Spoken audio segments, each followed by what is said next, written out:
And we should be live. Hello, everybody. This is Renemy Kylas, and with me I have Christiosity and Olivia. Woolly Bumblebee may or may not show up. And before we get started, I'll just let everybody knows my views. For me, I view myself as a centrist and pretty neutral. And for those of you who don't know what a centrist is, it's kind of a lot like you probably believe in capitalism, but you probably believe in universal health care. You probably believe that we should have a wall, but you probably also probably believe in Planned Parenthood. So that's what centrism is.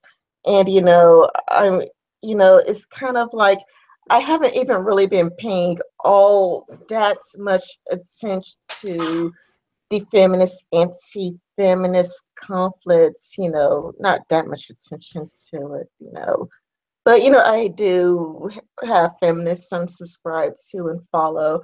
I have some anti-feminists I'm subscribed to and follow and see both points of view. Like, I enjoy watching the ranting feminists. I enjoy her content, but I also watch some anti-feminist channels, and I listen to both viewpoints and try to understand where each side is coming from. As people don't really do that these days. People don't listen to understand. People are now more antagonistic these days. And what are we talking about today, or what was this originally going to be about? Could one of you explain this to me? I guess we'll start with you, Christiosity. Hello. Um, so we were talking, this all started when Marina Shutup, who's a YouTube feminist that's pretty well known, she posted a thing about choice feminism. Now, I'm a feminist, and she was just asking what people think about it. And, I started saying things, and I think Woolly Bumblebee chimed in pretty quickly that choice feminism is one of those things that sounds great in theory, like women should just have choices. They should just be able to have whatever choices they want, and that's fine. But in our society, in most societies, women don't actually have a full range of choices available to them. So saying that, oh, I'm just doing this because I want to do this, it's not quite that simple. So we started talking about that. And we were talking about things like, the need to have women as caregivers, or to have someone as caregivers, and how that ends up falling to women, things of that nature. So we wanted to just sort of have a hangout where we talked about that in a little more depth. So I don't know if Olivia wants to chime in on any of that. Yeah, well, again, my name's Olivia, and I'm also in the feminist camp, I guess you would say. And I would agree with Christiosity. This came out because Twitter conversation on Marina Shutup on choice feminism. And, that's always a term that seems really, really loaded. And I think Christiosity and I are pretty much in agreement that, certain choices just aren't available to people. For instance, like, at least in the US, since I think the three of us are US based, like maternity leave, they don't have to, but they do. But paternity leave is incredibly rare. And so to a certain extent, like the choice to stay home with kids, if only one person's given maternity leave, how much is that a choice? So that's a starting point, but we can, if we want to talk about something else, I'm game. So I don't want to take over. Rin was originally this was going to be Woolly's stream, and she's a little busy right now. So Rin was nice enough to set up the hangout for us, so I don't want to like take over. But maybe we could talk about our own sort of experiences with like, I don't know about you, but when I was growing up, I was the oldest daughter, and by the age of 11, I was left alone with the younger kids, and it was my expectation that I was going to help with the children, help with the dinner, help with the chores, and sort of do all the things that that you're just sort of trained to do. And so it was never like you get to a certain age of being like 18 and you already have years of experience in taking care of kids.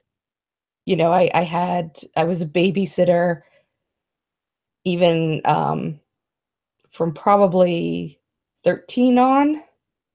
I was like a paid babysitter for other people in the neighborhood. So it's not like, you're sort of almost, by the time you hit the adult age where you might make an adult choice, you already have all this sort of experience and all this sort of being pushed into this other role, and you don't have as much experience as maybe in sort of other ways. You haven't been pushed into other directions, so this is what and so it just sort of took off from there for me. Rin, how about you? For me, I was the youngest in the family. I do have an older sister, but she's recently deceased.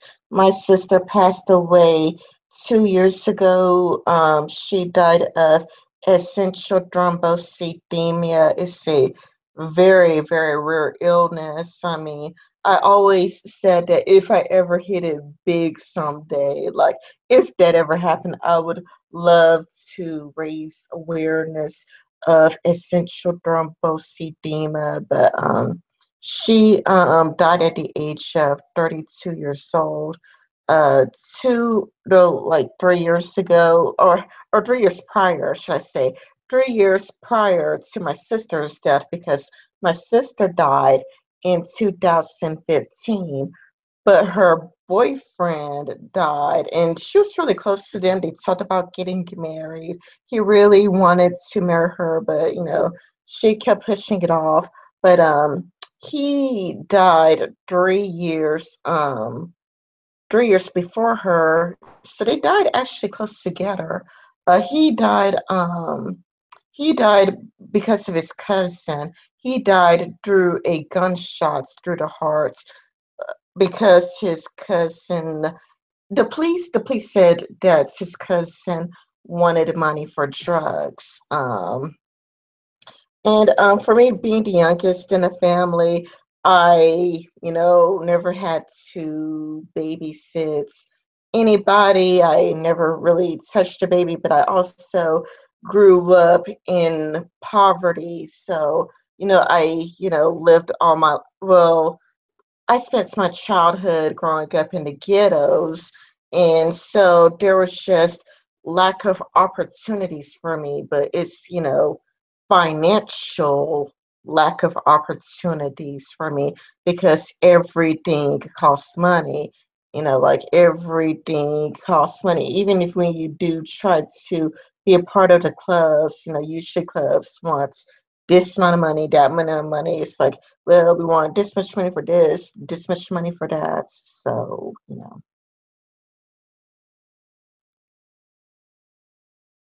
Yeah, I mean, I think that's huge and a really important point, that when you grow up without a lot of money, you don't there are all these kinds of different things that can really impact this idea that you can just have choices. that we just choose, so but I don't know if Olivia, if you have anything to talk about. And I really want to say, I'm sorry, Rin, that I'm so sorry. I mean, I talked to you about your sister before, but now that we're here and sort of voice to voice, I'm very sad for your loss. Yeah. Thank you very much, Curiosity. And yeah, go ahead, Olivia.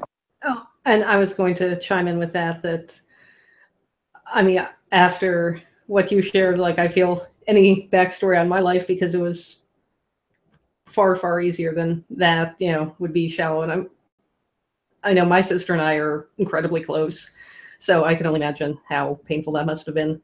And I'm so sorry for that. Thank you. I really appreciate that.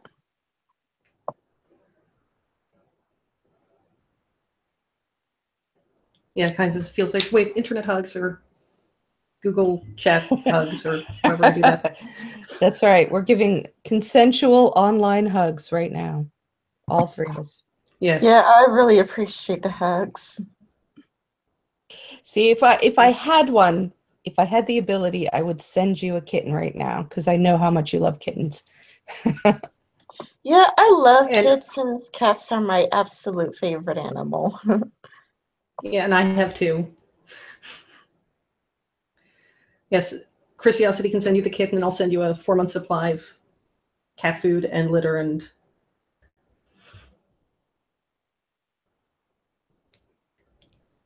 All right, so I don't want to put you on the spot because I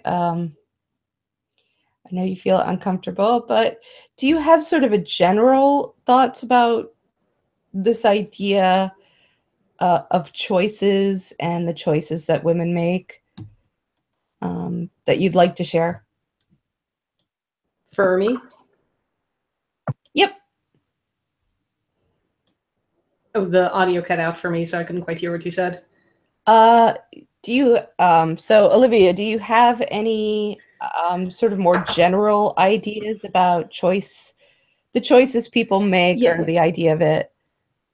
Yeah, I do think that because even with certain levels of legal equality, and in the US, a large degree of legal equality, we still socially are incredibly gendered.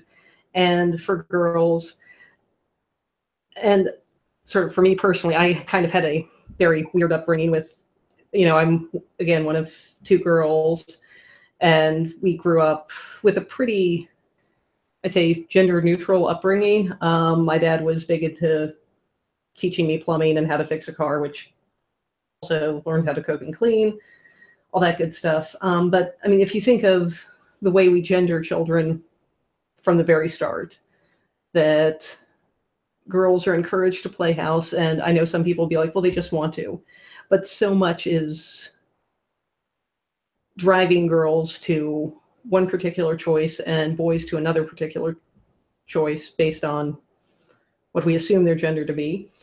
And so, yeah, as you were saying, by the time you get to adulthood, you already have 2 decades basically of social conditioning saying this is the choice you're supposed to take. And also a lot of our social structures, again, going back to things like who does get maternity leave. If you look at programs for, parents and kids, so many are geared that the mother's going to be with the kid as opposed to the father. And so there's so much social pressure and so much just how our social world is constructed around women are taking care of children, men are out making money. So it kind of reinforces that. And so it's not so much a choice to stay, sometimes as that's the path of least resistance. And I know for people who don't necessarily, they're in a situation where you have a kid, the cost of daycare is so exorbitant, you're basically working to pay for daycare. It might make more sense to stay home. The one where it's easier to stay home for is so often the woman. And it's not necessarily a free choice with everything being equal across all scenarios. It's just our society is set up that way. And so it's not a 100% free choice. In summary. All right, cool. So now I know, and I don't want to, I'm assuming, Rin, that you've talked about this before. You grew up in a more religious household. I didn't. But I think that that also plays into that, to this, what we're talking about. You know, there's, in certain religions, there is a very strong idea about what women should do and what women should be. And, you know, when you have these sort of ideas that are um, God approved, you know, then you have to sort of, that leads to me to another layer in your mind. I mean, one of the first books I ever read on feminism way back in the day was Beyond God the Father. And that was this idea of need to get this sort of concept of God out of our heads as women sometimes, because he's perceived as this father figure, this king figure, and everybody else has to bow to him. So that very image in your mind can be very limiting. I don't know if you have any thoughts about that.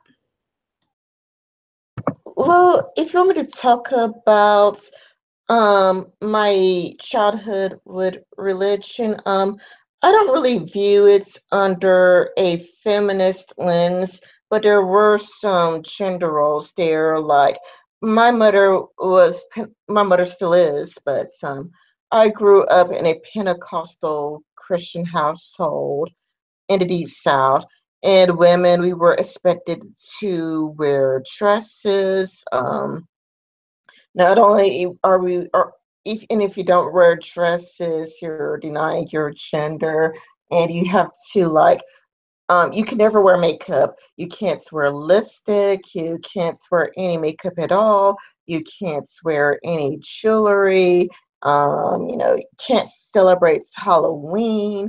You can't, it's just like you can't do this, you can't do that, you can't do this. And it's just so much can't. And it caused me to be an atheist at an early age. Like I became an atheist at 9 or 10 because it was just too much. It was just way too much of can't do this, can't do that, can't do that. Especially since, when all of your other classmates is celebrating Halloween, you're the only classmate that isn't celebrating Halloween. Like everybody's wearing their costumes, and I mean, even in the neighborhood, everybody's enjoying. And and I'm at home, and I'm crying. I'm just crying and crying and can't stop crying because everybody else gets to go trick or treating, eating candy, and doing all of this, gets to wear all of this costumes. And, I just, stayed at home reading the Bible, and, it just caused atheism, and just I never just went back to Christianity, because it's kind of a lot like, ironically enough, I had to quote like a TV preacher where it's like you could push somebody so much that you push them away. Like you could just push and push and push to the point that you do get them to do the very opposites of what you want them to do. And so it's kind of a lot like I missed out on a lot of my childhood. Like there would be like a school dance going on, and I, missed out on it because I wasn't allowed to go because my mother viewed it as sinful and whatnot. It's just like this is a sin, that is a sin. I just viewed it as very restrictive, and I mean, who knows if I was in a different branch of Christianity, one that had more freedom, I probably would be a Christian to this very day, because I noticed that the more I don't know what you call it, the more loose Christians, or the more liberal Christians, or the more up to date Christians, where it could just wear blue jeans at church and celebrate Halloween. And, the churches give you the more freedom. Those are the people who stay strong Christians, but it's the people who are like, it has the most restrictions that causes the churches to empty out. And that's the reason why, like, if you go to visit churches now, you see that only elderly people go to churches regularly, and young people who are my age or younger, they don't go to church at all, because the more restrictions there are in church, the less people want to go, because people want to wear blue jeans, people want to celebrate Halloween, people want to do this, people want to do that. And when you add all those restrictions, then people just don't want to go.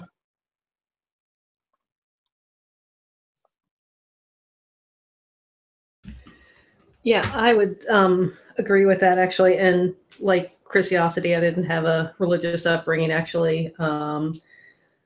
My parents were, well, my dad still is an atheist. My mom was agnostic growing up. Now she's very involved in her church, but they're a mainline Protestant church.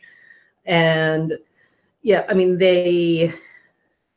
it's the Presbyterians. They have gay deacons. You can be gay and a minister. They have married ministers. You can wear jeans to church. They're a much more, I guess, open, welcoming congregation. Actually, they do a lot of, well, they call it, and it always kind of cracked me up when people would talk about social justice warriors, because I was thinking of my mom and her little church lady friends who do lots of social justice work, as they call it. And so, I mean, I always found the social justice warrior title kind of funny, because I was thinking of little church ladies. But yeah, I do think there is a big difference between also the treatment of women that you're seeing in some of those more than what you would see in a more, I don't want to say exclusively fundamentalist, but yeah, in a lot of the fundamentalist evangelical churches, I think, especially for women, the roles for them are really tightly conscribed.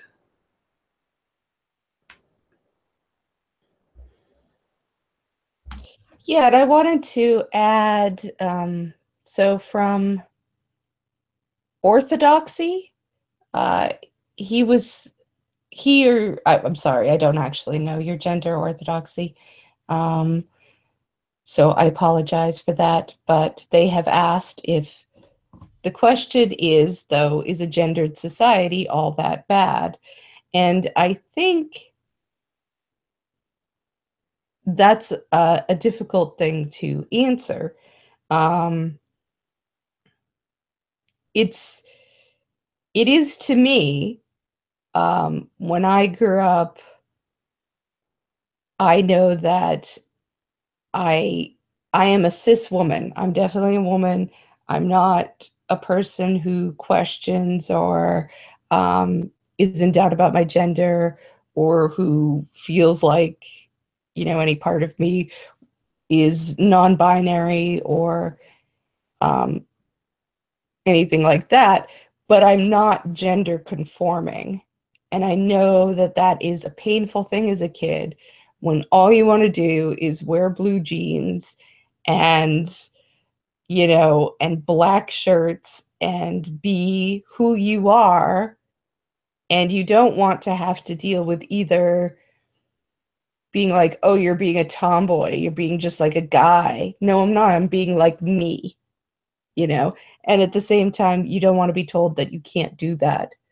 And sometimes I was told that I couldn't do that. I was told that I couldn't learn to play the drums. I was told that, I had to act a certain way with boys, all these things that you get told throughout the years.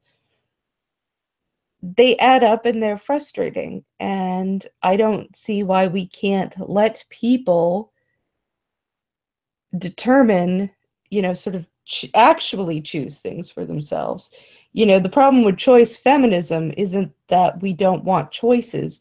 It's that the choices often get made for us. They get made for us by how poor our parents were. They get made for us by how we're raised. They get made for us by what religion we belong to, instead of getting made for us by who we are and what we would choose. So that, I guess, would be my answer to that. I don't know. Let's see. Yeah, I think I remember you saying this same thing. Um, Something in a live stream with Michael Rowlands, and well, for me, again, I'm not a feminist, but when I was a child, I did love playing video games. I still love playing video games. And for me, I'm a cis woman. I'm happy to be a woman. I don't see myself as a third gender. I am really happy to be a woman. But I also like video games. I grew up playing, Mario, and I mean, my mother said like that's for boys, but she wasn't too. I mean, she allowed me to do it. She would say that's for boys, that's for boys, that's for boys, and she thought I would grow out of it. Like, real, you'll grow out of it someday. You just grow out of it, and but nope, nope, nope. I am 28 years old, and I still like playing, games. I am playing Mortal Kombat's on my phone. Like there's this Mortal Kombat app, and I find it fun to play. I mean, it could be a little bit frustrating sometimes, but I enjoy it, and it kind of it does get annoying. But again, like it's my Pentecostal Christian background, or I wanted a toy choo-choo set. Mom, like that's for boys. She still bought it anyway. I still got the choo-choo set, but she, still like that's for boys. And but I really loved that thing. Or I wanted to wear pants because again, you are not, if you are a woman, you are banned from wearing pants under Pentecostal Christianity, at least in the South. You cannot do that. I don't know about California or any other states, or at least where I'm from, in the church I went to, women were strictly forbidden to wear pants. But I I wore my mother down. I just kept annoying and annoying and annoying my mother until I could finally wear her pants. And I forgot which grade I was in. I think I was in the fourth grade or the fifth grade. It was probably the fifth grade where I annoyed my mother to the point where she finally allowed me to wear pants. And I was so happy to wear it because wearing dresses in school could be very annoying because people could crawl under your desk. And that was an incident in first grade. I never forgot it, where, people just kept crawling under my desk and they just saw my panties. So, and when people are looking at your panties, no matter what age you are, you feel violated. Like when I was like in the first grade, I still remember, and the guy was just, he crawled on my desk and he just went and stopped looking at my panties. And I just felt really, really violated. So, wearing pants was more liberating, especially since you have PE. And, wearing dresses is really, restrictive in PE because you have to do all of these stretches. And again, if you are doing those stretches, people can see your panties. So it's kind of like times have changed a lot, and pants are a lot better, a lot, these days, because there could be so many incidences where people are just looking at your panties, and each time's like, no, no, I do not want you to look at that, especially if you're like a stranger. It's like, I don't know you, I'm not familiar with you. I definitely don't want you to look. It's like an invasion of privacy, but wearing, if you wore pants, you were just denying your gender at that church, but still, it's kind of a lot like, you know, I would rather just be an atheist or, take my chances at going to hell, because it just seemed like a silly, restrictive rule. And yeah, and yeah, I guess I'll just end it there.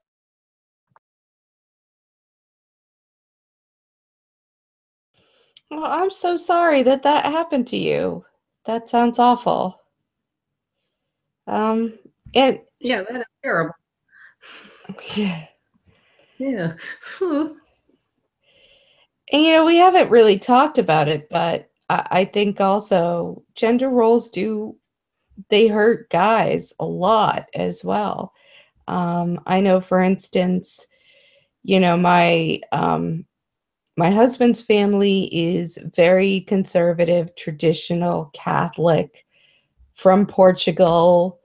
And I have 3 boys.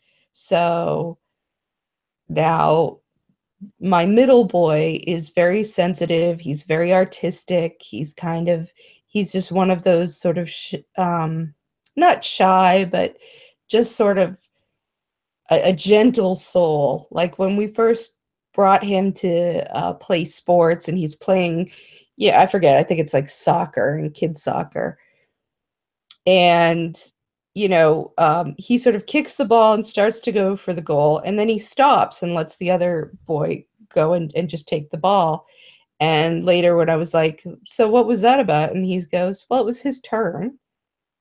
I just think that he has that sensitivity about him, that sense of fairness, um, and he's always been that way. But my husband's father will say, be a man, be tough, don't be like this, and like he loves cats, he loves drawing, he loves all these things. And sometimes, I got into a huge fight with him. I was like, piss off, stop telling my kid that he needs to be a man. He's 6, like, just. So I think that anybody who doesn't fit this really strict mold, regardless of what their gender is, they get hurt and hurt and hurt by this constant barrage of you're somehow doing something wrong just by being yourself, and in a way that is not hurting anybody, is not doing anything bad. You're just being who you are, but that's not okay because we've made these rules and now you have to follow them. And I'm going to grab a drink, but I'll be back. Okay, and I'll ramble while you're getting a drink. Yeah, I do think and especially for men, and you look at things like suicide rates, rates of things like alcoholism, which a lot of times that's just self-medicated depression, leading to those issues. And there are a lot of men are facing, and they aren't really allowed or given space to talk about them because men aren't supposed to be sad. Men aren't supposed to have problems like this.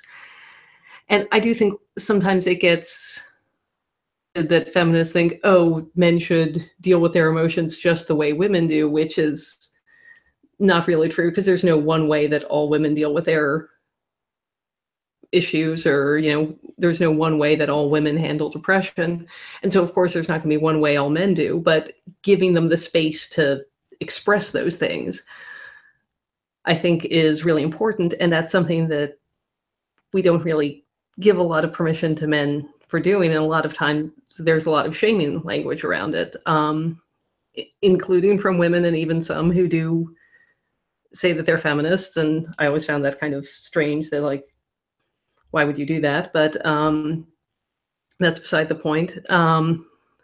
But yeah, I think the sort of strict gender roles, I mean, no one person is going to fit 100% into either box. So having roles be really open to both, that we don't view feeling sad or being emotional as a feminine thing. No, it's just a human thing. And anyone can be that or not. Some people just are terribly emotional people. What about you? What do you think, Rin? Let's see. I don't. Yeah. I guess I have learned something a bit new because like when you watch, or at least when I watch anti-feminist videos, you would hear that feminists are a bunch of man haters, that they're a bunch of misandrists, that they don't care about men, that they don't like men, and then I could like listen to, what you say, and they're like, well, you expect men to handle their emotions differently and whatnot because I've been watching anti-feminist videos for years. Like I started watching anti-feminist videos at like 2015, yeah, like around 2015, and I still watch some, still watch some, and I did try to like watch, like Ransom Feminist to get, a fuller picture to hear both sides because, watching anti-feminist videos, I was under like one impression, but in listening to an actual feminist have to say, I'm under a different impression. Um, and I feel like people just end up talking past each other. And I think one of the biggest problems is how people define social justice because, like, with the anti-feminist defines social justice with being emotional, with being oversensitive, with yelling and screaming, and because each and every single time an anti-feminist describes social justice, they describe a behavior or states of being. While when I just um, look at the Wikipedia page would say social justice is the concept of fair and just relations between the individual and society. This is measured by the explicit and tacit terms for the distribution of wealth, opportunities for personal activity, and social privileges. So that's what social justice is, according to Wikipedia. It's not emotions. It's not a person who wears pink hair and yells and screams all the time. It's a set of Yeah, I ideas. mean, yeah. My first exposure to the term social justice was hearing my mom talk about church activities. So the term social justice has been around for a long time, and so it's not just all, it's not all what you see in those videos, and I would say that's a really small part of it. It would just depend on where you're looking, and if you're just looking at one small sliver, then yeah, you would see some of that. But I think there's a larger part to it than just videos. Any movement whatsoever is going to have its extremists. It's going to have its for lack of a better term, weirdos, you know, sort of just strange people. Um, you know, if you look at the 1960s, and that's where, or the 1970s, and the hippie movement, they were some very unique people in there, you know, and they were doing some very strange things. And a lot of it was sort of, I don't even know what they were trying for. And a lot of it was too extreme. And what happened is it sort of shakes itself out after a while. Like there are good ideas and bad ideas in every movement. And you sort of have to let it do its thing. You have to let it sort of percolate a little bit and not freak out every time a person gets loud, and not freak out every time somebody gets overly passionate or overly or decides to color their hair or anything like that.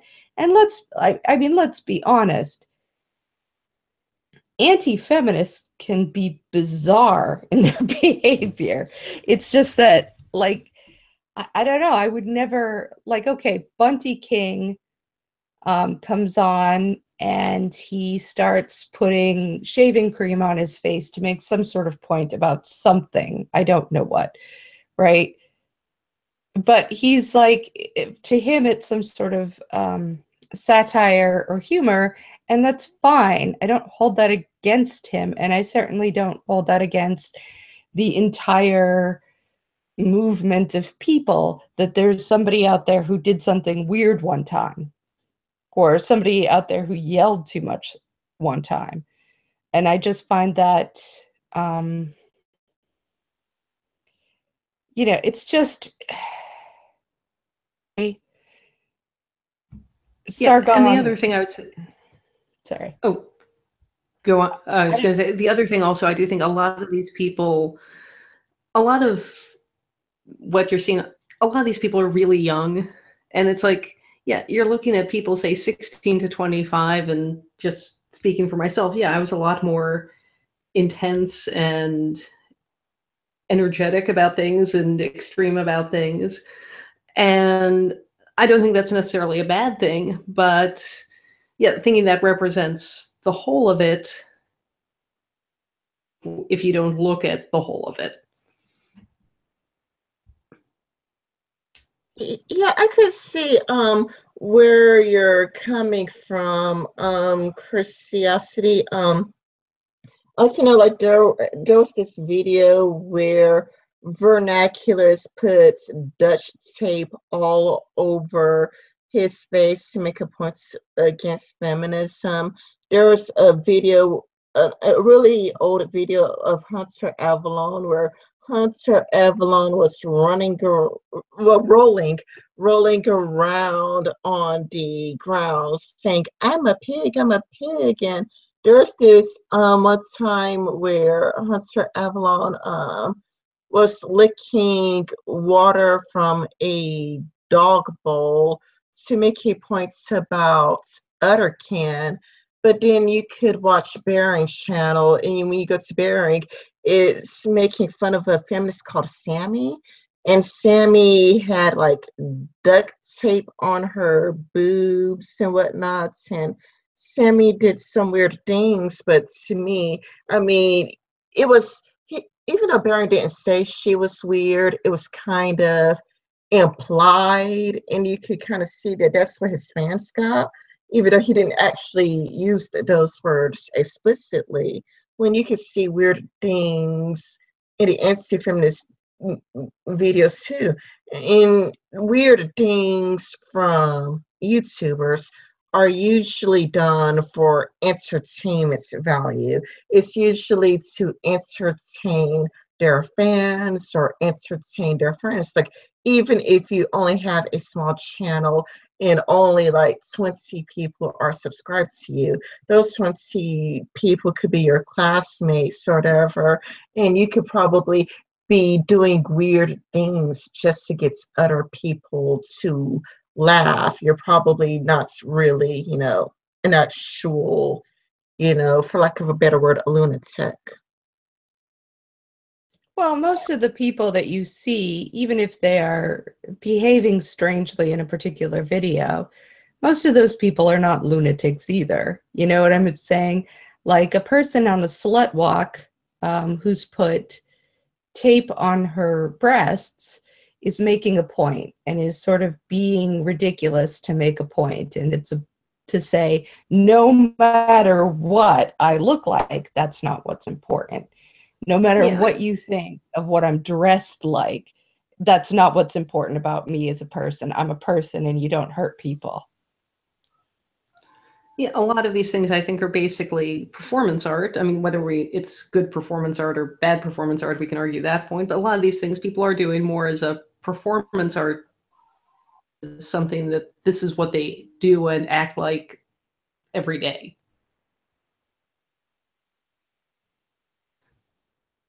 Hello, new person. So, welcome, Orthodoxy, or yeah, welcome.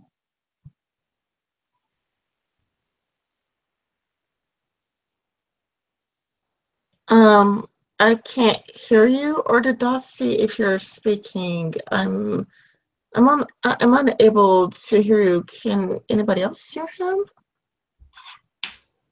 Can't hear you yet.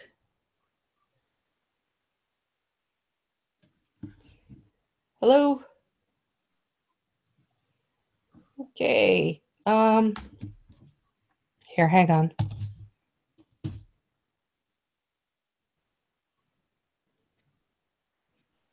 So you may want to try going out and coming back in. Not hearing. Okay. Who was talking earlier? Who was?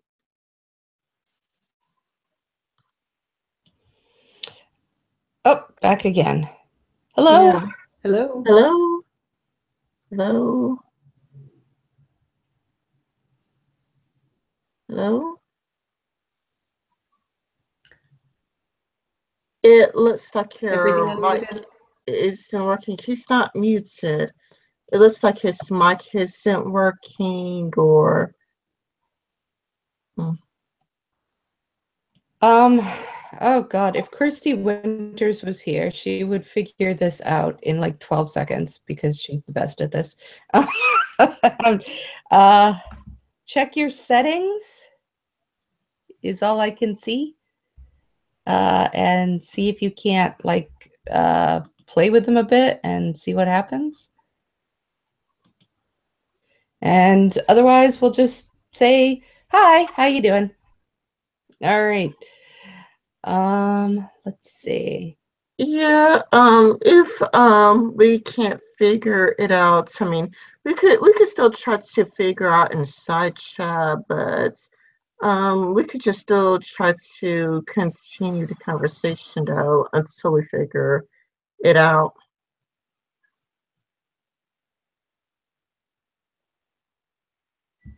Sounds like a plan. All right. Where were we? I'm lost. I think we were talking about that there's a perception of, say, feminists that's maybe more extreme. It's just sort of going off of some more performance art style pieces. And that sort of, if you're looking just at the anti-feminist videos or the anti-feminist arguments, they focus just on that and not. Well, I would strongly suggest not just getting your information about feminism from anti-feminists. I'm sure that you wouldn't want to only get your information about anti-feminists from feminists either, but Exactly. Hello? For a second there, you were there. Yeah, there was a lot of noise from his end. I think I hear something from his end. Actually, I did hear something a little bit. But anyway, yeah, like But you also heard some of you heard some, Hello. hello. Can you hear it? Hello. Yeah. I figured it out. Okay, that was really terrible. Yeah. You can hear me now? Yeah, we could hear you. Is it bad or is it decent quality? Yes, decent. Okay. Sorry, I didn't mean to intrude. You guys continue. Yeah, no problem. Thank you for coming. Thank you Yeah, for and inviting me. I hope you enjoy this little talk we're all having.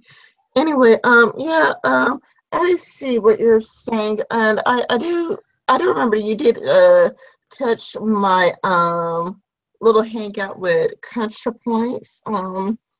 Yeah, started watching anti-feminist videos at 2015. I saw many of them, and I did try to reach out to feminists, and like I said, to ContraPoints.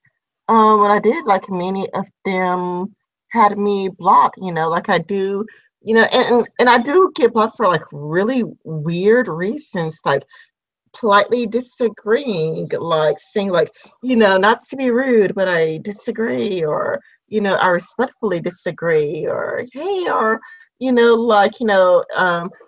some feminists will be in a part of yes all women hashtag, and I'm like, I'm sorry, but I just don't agree with your yes all women hashtag, and because it's like I'm a woman, I disagree, and it's like, blah, and it's kind of like feminists, they make themselves unapproachable and harder to talk to, that it just pushes people away, while anti-feminists, even if you disagree with them, like even if you're like, no, I vocally disagree with you, I think you are wrong, you could tell the anti-feminists like, I really think you are wrong here, and they won't block you. Like there are times when I told Sargon directly I think he's wrong. I was sending him to saying, Sargon, I think you're wrong here.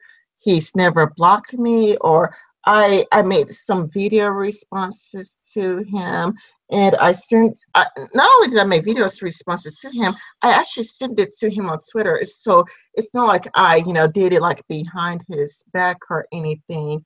I did send it to him on Twitter to make sure he sees. So it's not like nefarious, I'm doing this behind your back, or being like the or whatever. I did, send it to him on Twitter so he could see, because I have nothing to hide. And still, he's never blocked me. And I disagree with feminist, anti-feminists on this and that. Don't block me, but it's like, if I disagree with a feminist, I get blocked. And it's kind of like when you block yourself from so many people, it you come across as closed off, unapproachable, and it just alienates people. And it's kind of like, I don't know how long feminism is going to last, especially since Generation Z seems to be very conservative. Steve Shives. All right, so there's a lot to unpack there. Let me take care of the Generation Z thing once first, because that's the easy one. Because that's not necessarily as true as you might have heard. And if you go looking for evidence of that, you'll find it doesn't really exist. Paul Joseph Watson did a piece where he referenced it was actually an online poll done by some weird marketing place in Britain of Generation Z, which you can't find anymore. They took it down, and it was garbage. It was absolute garbage. And I know because I took it, because that was something after he had come out. I was told, well, this is where he doesn't list his sources, but I was told this is where he's getting it from. This is what he's talking about.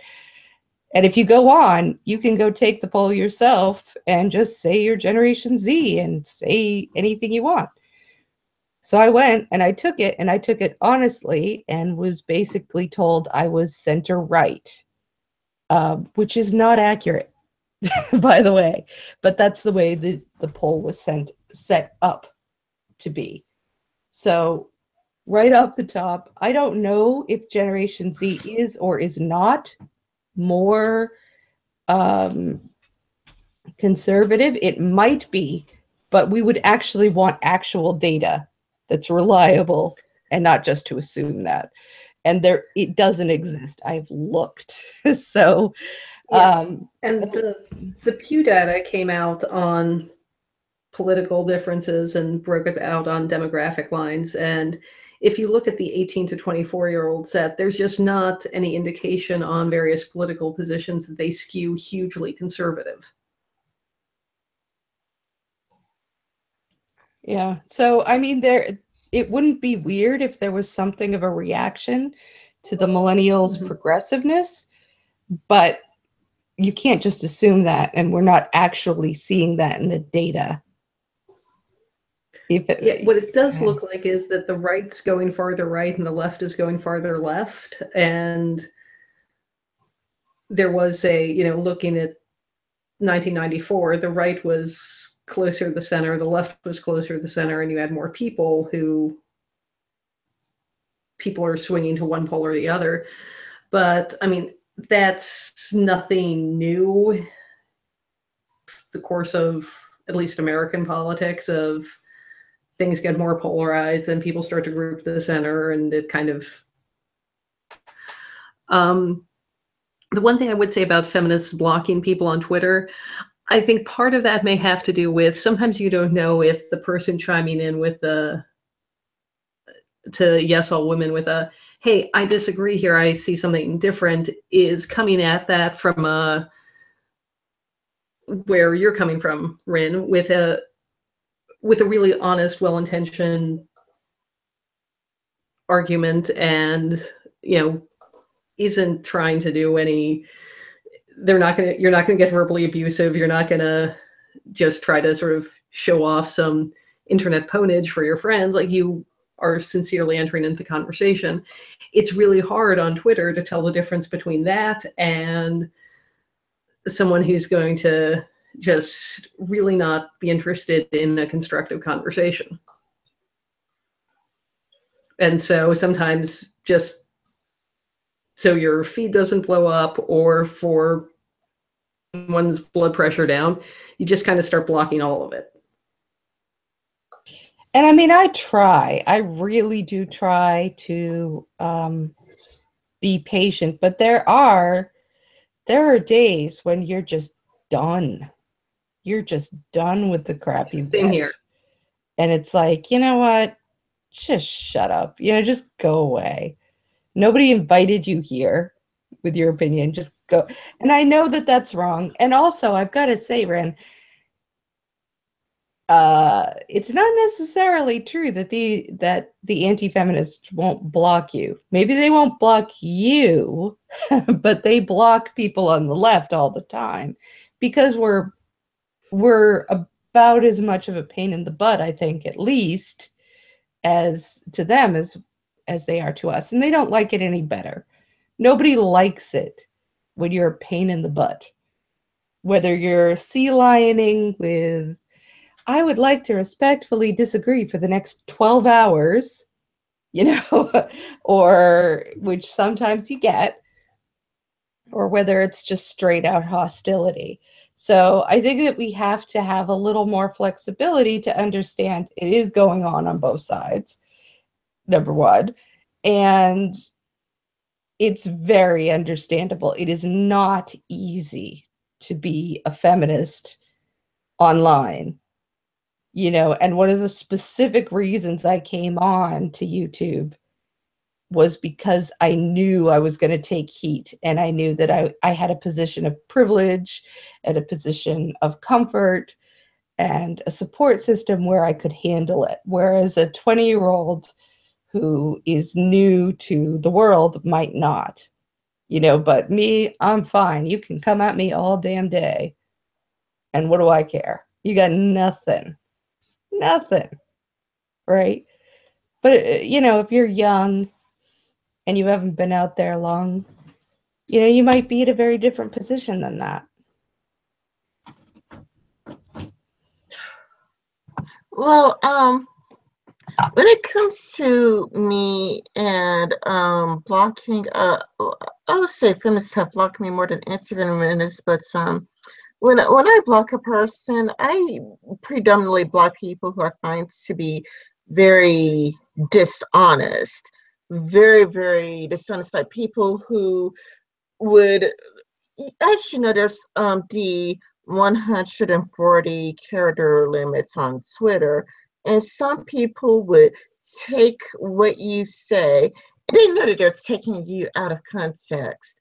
They know very well that they're taking you out of context, and they would, you know, do the whole retweets reply thing, and they would just make it seem like you're saying something you're not. So it's kind of like, you know what?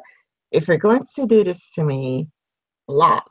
You know, I block people who I find to be highly dishonest. You know, so it's like if people are honest and truthful, you know, I'm unlikely to block them. You know, but you know, it's kind of like I've also, I mean, I'm not going to lie about this. I've blocked no bullshits in some of his fans, but again, to me, he's just, I just, I find him to be.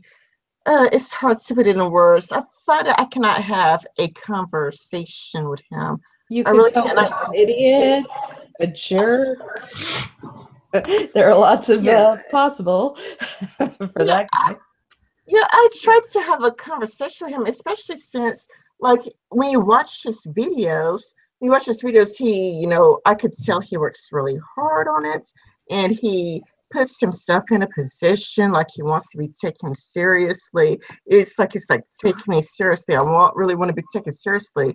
Then he goes on Twitter, and then he acts like a jerk, and it's like tries to have a conversation, but it's all very one-sided, like I'm the one making all of the efforts, and without him returning the reciprocal. And I just got really annoyed and frustrated at doing all of the work. It's like talking to a brick wall, or it's like arguing with a brick wall. It's like I'm doing all the work here, and you don't really seem to be trying at all, and so I just blocked him.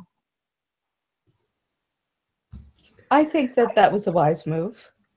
Yeah, Just and say. with the whole blocking thing, I do see some people talking more on the free speech advocates of, well, you know, free speech, don't block people.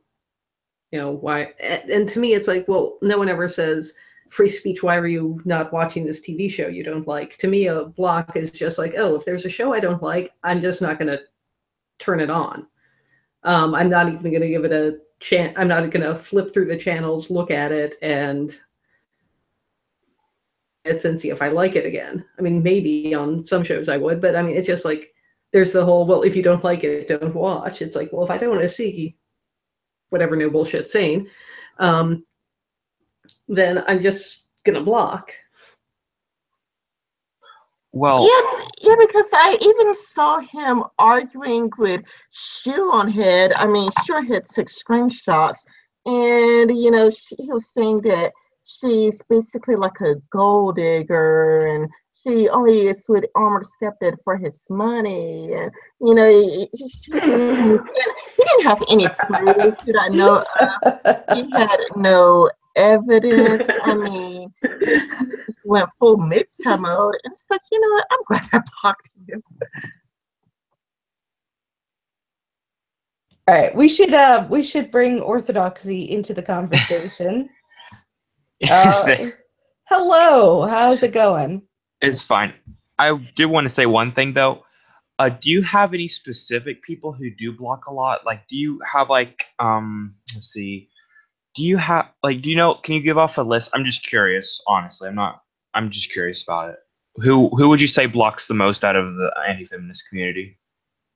I don't know who blocks the most. I know No Bullshit blocks a lot of people. I really don't know. I know that, and this is a very odd thing that I've had happen to me multiple times, but like a lot of times anti-feminists will ask you to block them. Sargon asked me to do it.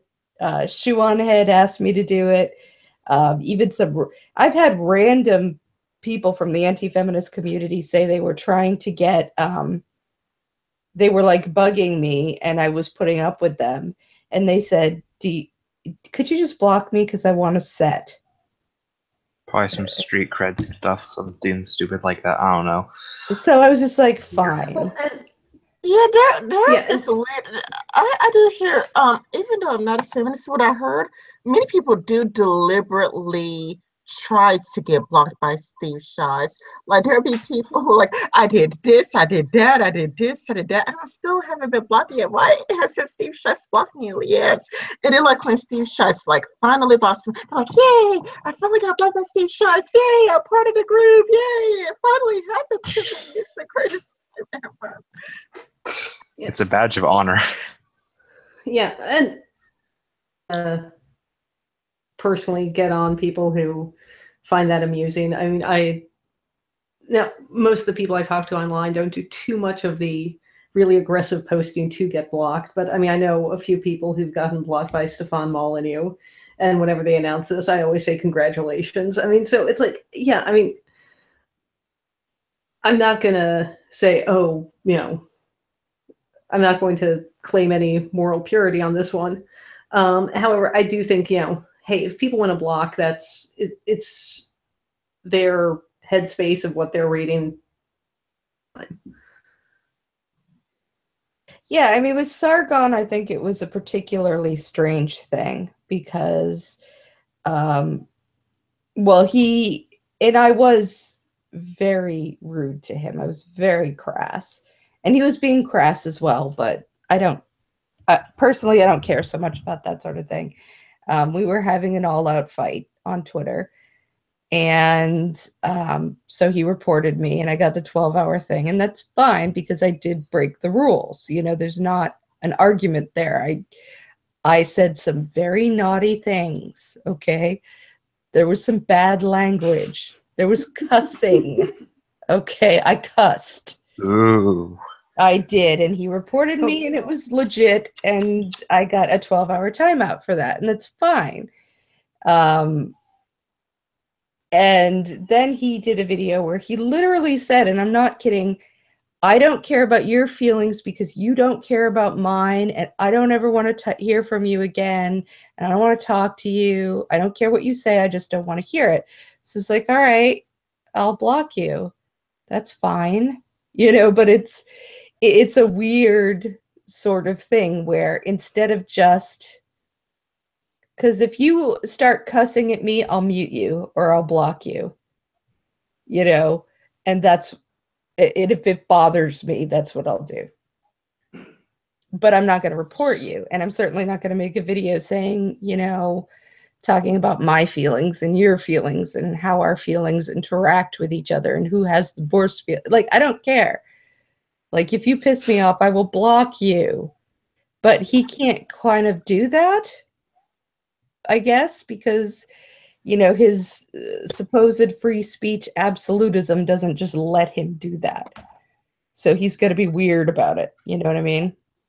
So I think that's what goes on, is that you have this one group that talks about it all the time, that talks about whether or not they've been blocked by Steve, that talks about their free speech, and this person blocked me, so that means that they are afraid of my points and my arguments. Not that I was being a dick, but they're afraid of my arguments.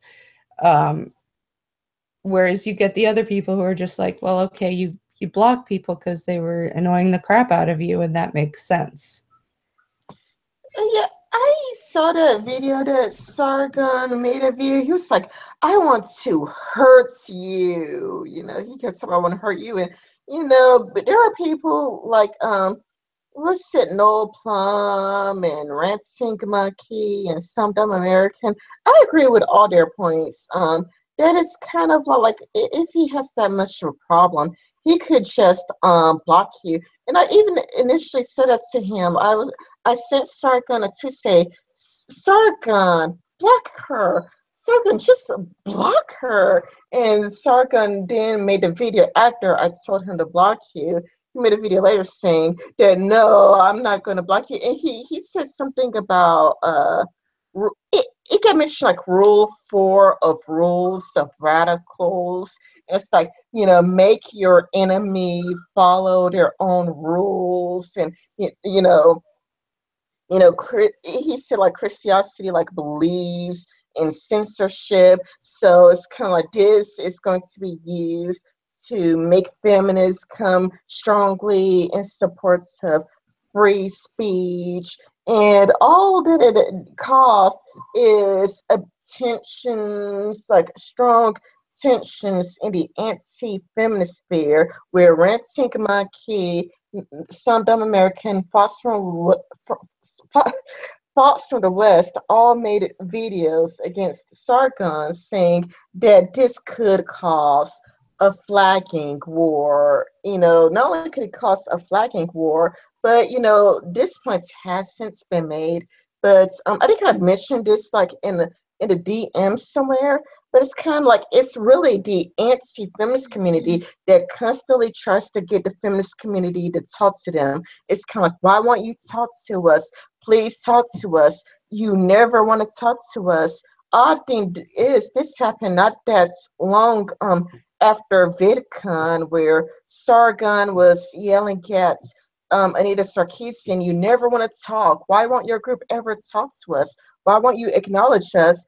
And then he flags you on Twitter and starts a flagging war, and which to me is just gonna make people want to block more and flag more, and it just halts the conversation instead of encourage conversation. I would think that somebody like ContraPoints is doing a better job at trying to encourage conversation, because this culture war nonsense is really childish and immature, and this could be a lot better, a lot more productive if people hear the other arguments out and try to argue the points and to not try to make it personal. How recent was this, by the way?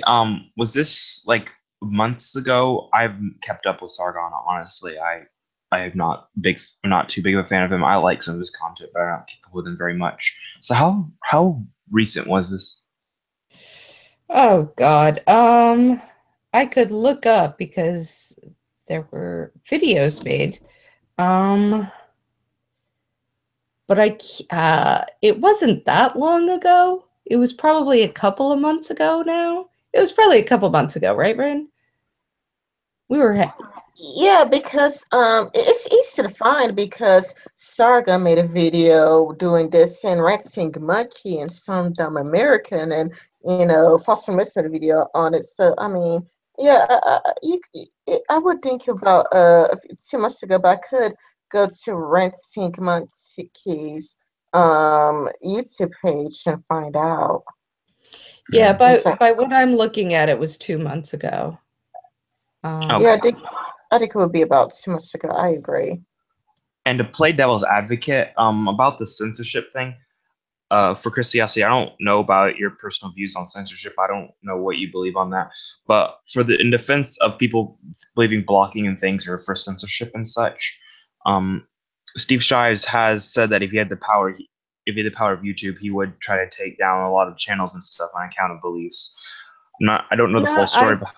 I'm going to argue it there just because I know Steve Shives. It's not on account of beliefs. It's on account of behaviors. And I think that this was something that came up with MythCon, where I'm concerned about certain people's behavior you know, as far as sort of sexual harassment of people or other things, that I don't want those behaviors to be normalized.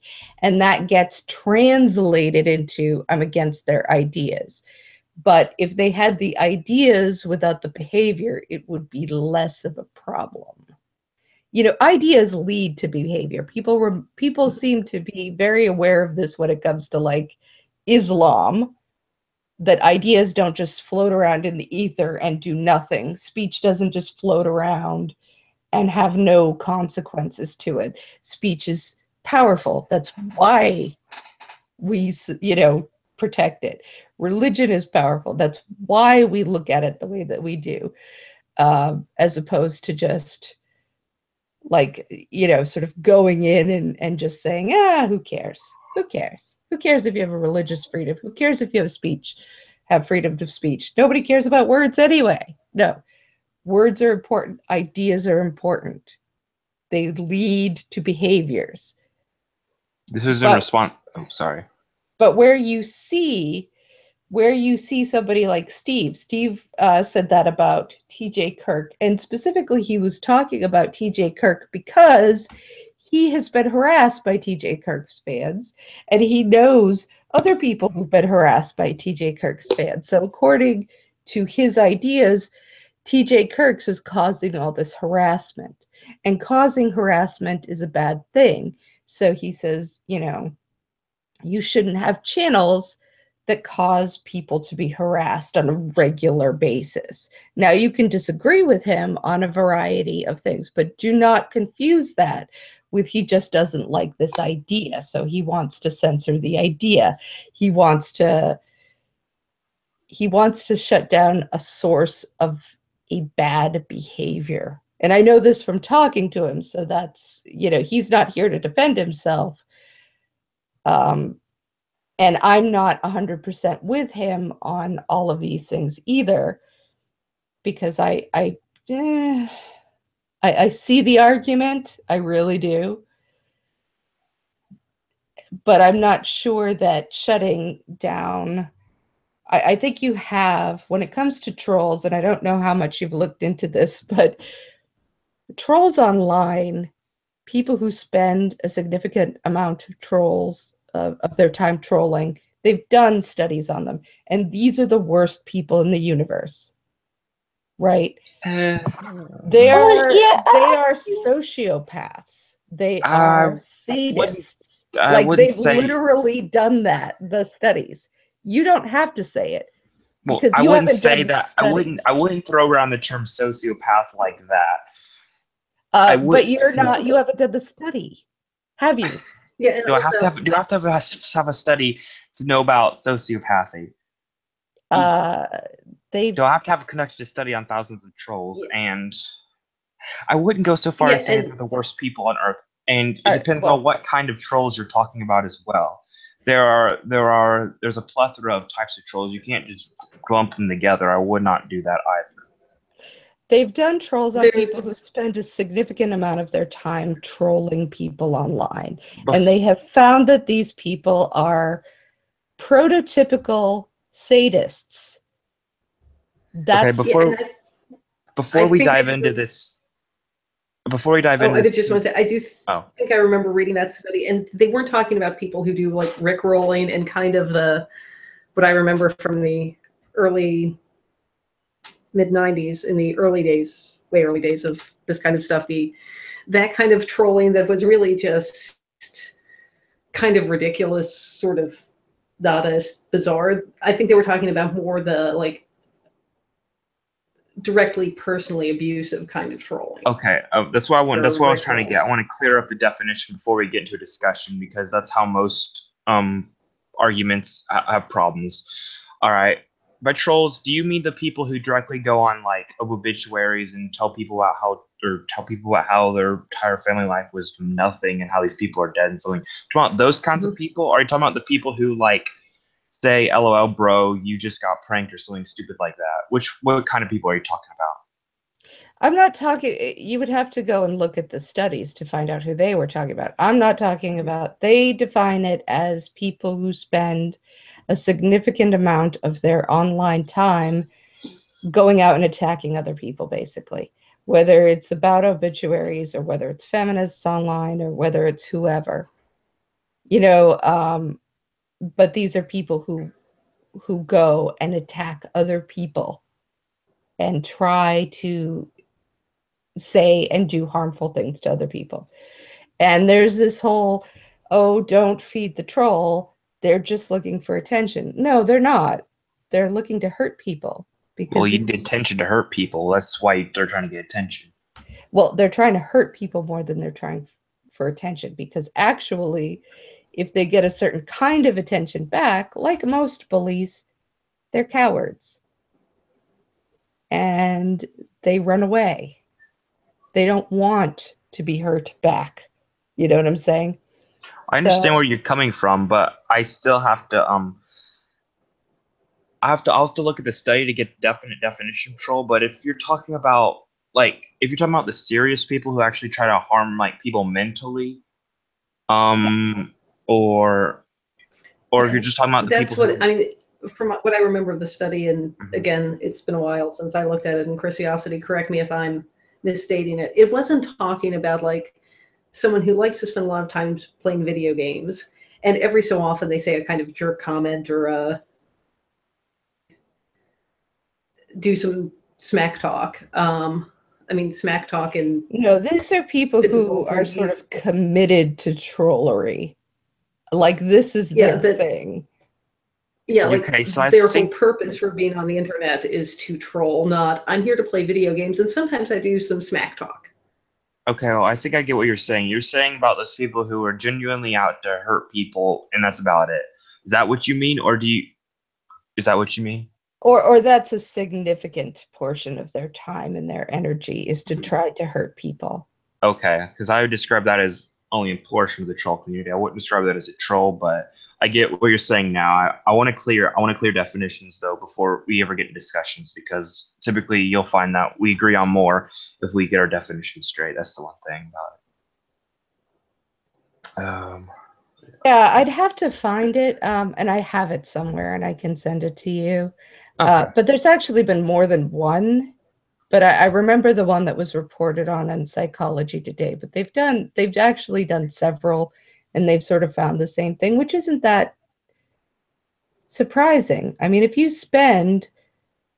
how much of your online time do you spend insulting random people that you've never met? Because it's very small for me, and it's only if you come to me and give me shit. I don't volunteer my time to go out to some anti-feminist site and say, "Oh, I hate you, you stupid and fat." I would never do that. It wouldn't even occur to me. Well, I don't care to insult people based on frivolous things like how you look. I care to insult ideas to make people know what they are. I'm not a person who goes around insulting people about frivolous things like how they look or whatever. But I think I get what you're saying by troll though. But I just think there's a more broader term that I was thinking of. Like I'm thinking of the people who converse and stuff and just say things you consider rude in a joking way, because that's how people act sometimes. If you're just talking about people who genuinely want to hurt people with words, and I can agree that they are sociopaths. I still do not think they're the genuinely worst people out there. But well, I think I'm also thinking about how many of these people then go on to do terrible things, like your Alexander Bissonnets, who go on to go into a mosque and just shoot people. Because that happens too. Like it's not, your Elliot Rodgers. Like you could start out a troll and end up in a different place, and that's because you have mental issues that aren't going to be addressed, because we don't even begin to know how to address sociopathy or psychopathy. There's no treatment, there's no cure. It's a really bad situation as far as that is concerned.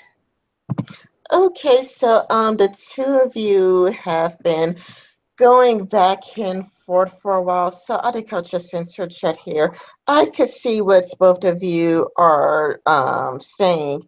I've seen the exact same studies that Christiosity have seen.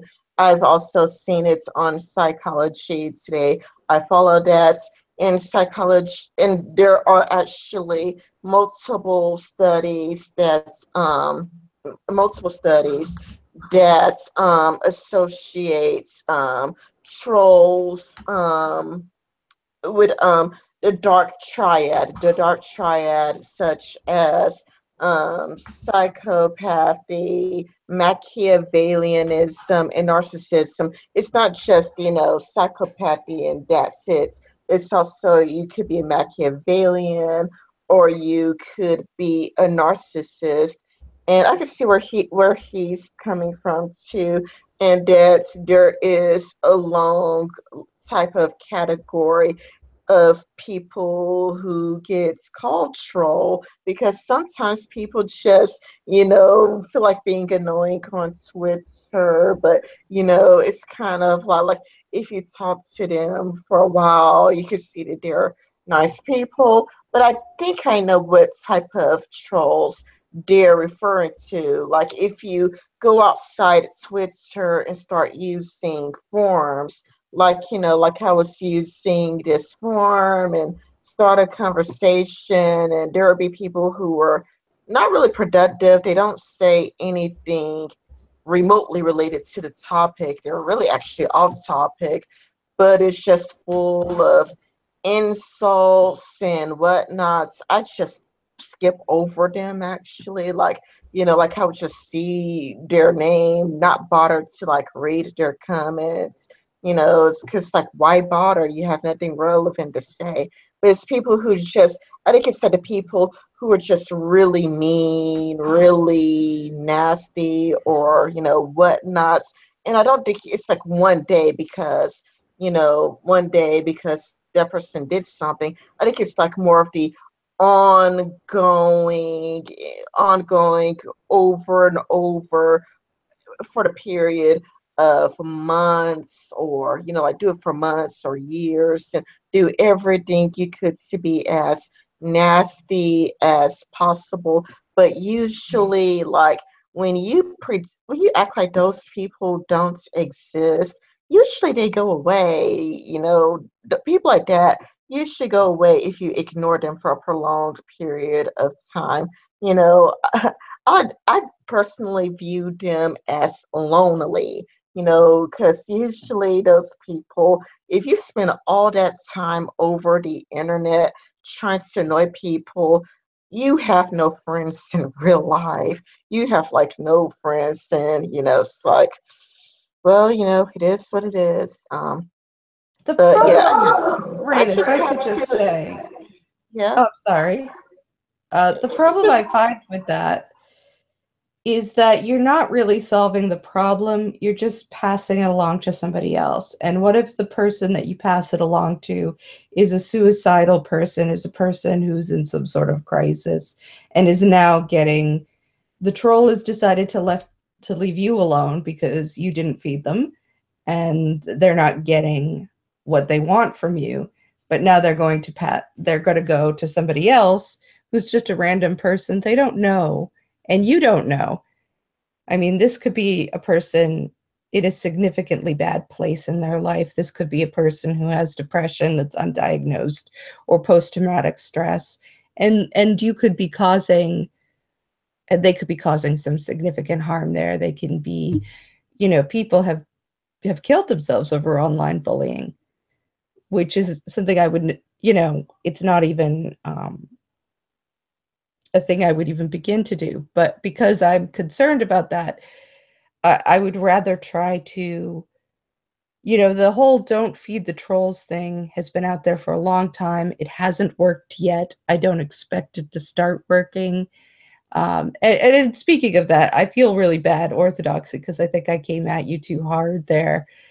But that's,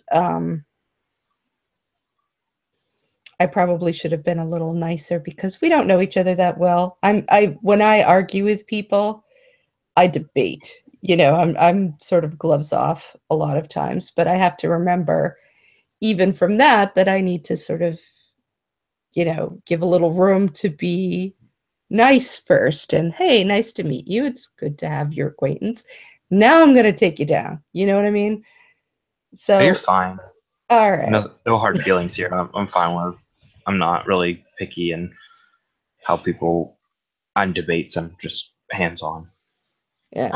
Yeah, I can see what you're saying, Curiosity, but you know, there are websites for, you know, social websites for people who have depression, mental illness. You know, you could view it as a safe space. If you know, if anybody in the audience wants to view it as a safe space, you can. But there are websites for people with depression to meet up with other people with depression, talk about these suicidal thoughts and feelings, and to get away from websites where people are going to say whatever they want, because you know most people want to say whatever they want. Not only that, but there's also a different mental illness called, like, what's it, Tourette syndrome, where if a person has Tourette syndrome, they just say mean, horrible things, and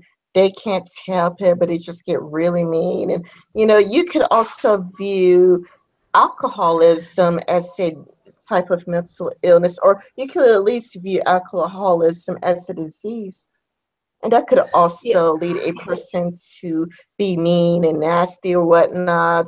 But for me, it's kind of a lot like, if I'm in a bad situation, unless I'm just trying to get into contact with a friend, like unless I'm trying to get in contact with somebody I know to listen to me and calm me down, I tend to watch anime, or watch anime, play video games, go watch a movie, or go talk to friends, because I try to just get away from the internet.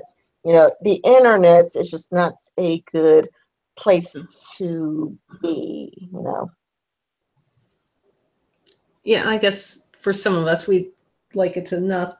I mean, and again, this is not a call for government censorship or any literal censorship of any kind. But some of us are like, it shouldn't have to be this place that if you are at all emotionally fragile in any way, shape, or form, avoid at all costs. Some people, based on the nature of their job, may not be able to avoid the internet. And one thing with Tourette's, I know there's sort of the stereotype of the swearing and the outbursts. That is more of a verbal tic and not so much written. So I don't know, aside from on streams, I don't know how much would necessarily come out there. But, yeah, there are forums you can go to if you're dealing with depression, but a lot of people may not know about those. They may not necessarily even be aware that they have depression until they see someone's tweeting about a video or a Twitter thread on depression issues, and it's a way for them to learn. And personally, I'd rather encourage more of that kind of sharing rather than just abusive troll comments. So yeah, if I see someone trolling, I'm gonna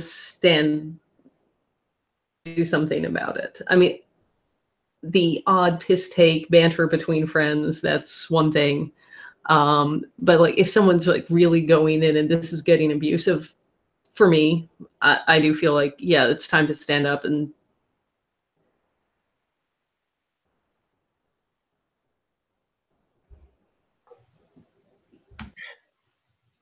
One thing though, about Christiosity, what you said about how not feeding the trolls or ignoring the trolls does lead the trolls to go onto somebody else.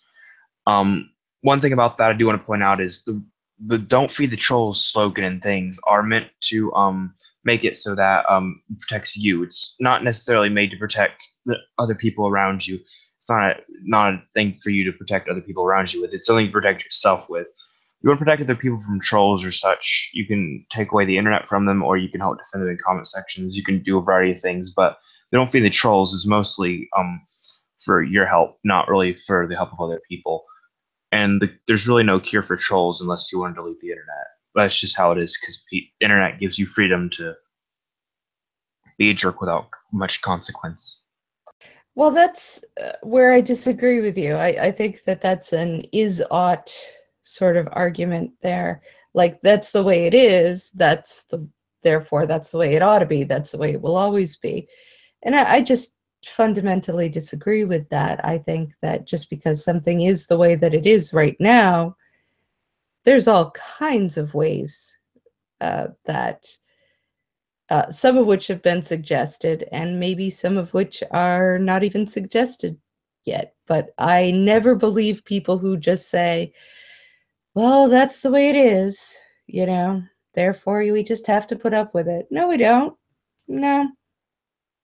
No, we can. Yeah, and it's kind of like saying, yeah. And to me, it's sort of like saying, well, because we could never get it to 0 trolls on the internet, we can't do anything at all on it. And going back to your point on the Don't Feed the Trolls and kind of tying it back into what we're saying on blocking, I mean, good thing to say to people who feel like they're in a fairly, they might be in not the best space, or they just, for whatever reason, don't want to put up with it. And for them, block. And again, this isn't to say that anyone who blocks trolls or decides to not engage is doing a great disservice. But, and as Curiosity was saying before, I'm kind of in the same boat. I'm in a very good place in my life where I have plenty of social support. For me, I'm in a pretty safe place also where, I show my face. So I feel like I'm in a safer spot where I can stand up and say, hey, no, don't do that. Where someone else might not. And so to make it easier for someone to not feed the troll, I'll try to have them not have to deal with the troll in the first place. Yeah. So we've actually been going at this for like 2 hours now, I think. How long has it been, Rin? It's like an hour and a half. An hour and a half. Because I'm getting a little bit tired myself because I'm an old lady and I have a bedtime. But I don't know about anybody else. I see. Yeah, Old lady here. I think we have been going on for about 2 hours. So, if you want, we could all end it here. Thank all of you for watching. Do y'all want to leave any final messages? Start with you, Chrissy. Well, just that it was nice to meet you, Orthodoxy, and also thank you very much, Rin, for having this. I know that we sort of dragged you into it and then made you take charge of it, because that's how we do. And I'd love to have another conversation with all of you people any other time that you're up for it. I thought this was productive and interesting. So thank you. No problem. Okay, next, any final thoughts, Olivia? Just really great to get to meet you, and also Orthodoxy, really nice meeting you, and really like just having a nice sharing of ideas and bouncing back and forth on different topics. And again, I'd be more than happy to join in any conversation, and I do hope everyone has a great night. Okay, you, Orthodoxy? Yes, it was a very enjoyable conversation. I like getting to know what people think. Very interesting. Appreciate you guys letting me join in. I appreciate Ren for giving me the link and everything. I appreciate you guys for interacting with me. It was very informative. I think I learned something. I'm gonna probably do some research on this and I'll see what I can come up with. This is good. And if you guys ever want to do another live stream, I'm typically free most of the time when I am not in probably the weekends. mostly. But yes, if you guys ever want to do something, I'd be very much willing to. Thank you. Okay, so that's the end of the live stream. Thank you all for watching. Thank you all for coming. Goodbye, everyone. Bye bye.